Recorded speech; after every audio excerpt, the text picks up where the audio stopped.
Thanks for that update. Obviously still developing there. She was actually just working on a story about ballot signatures because in just a little more than a month, you can start casting your vote for the 2020 presidential election. And we know a lot of you will want to do it by mail. Rochelle Aline explains something as simple as your signature could be a major factor in whether or not your ballot is counted. She explains why and how you can avoid issues with your signature in the first place.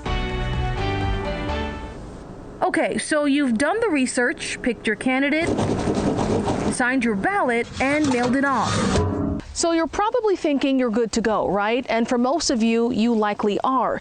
But according to elections officials in Lee and Collier counties, they say that the signature on your ballot back there may not match the signature they have for you on file. The biggest issue in our county for vote by mail votes being thrown out is their signature is incorrect. So how do they decide if it's incorrect? Lee County elections officials say this is their process for verifying signatures. Basically, when we get your envelope in, we're going to pull up your file. Your file will have your signature when you register to vote. It may be a signature from when you got your driver's license. It may be a signature when you voted in person. After having your ballot signature reviewed by a worker and a supervisor, if they're still not sure it matches, it gets kicked up to a canvassing board made up of the supervisor of elections, a county judge, and county commissioner. We will go through each envelope and look at the file signature compared to the envelope signature and either agree with our staff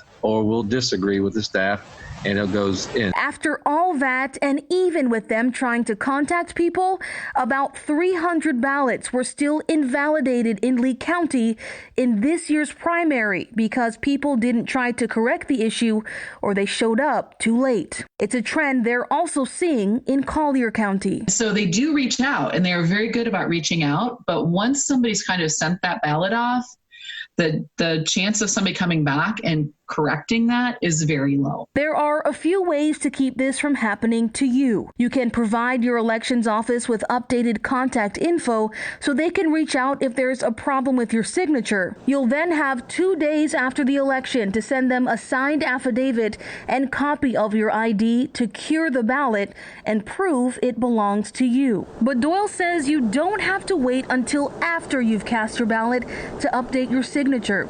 You can also fill out a new voter application beforehand to update it.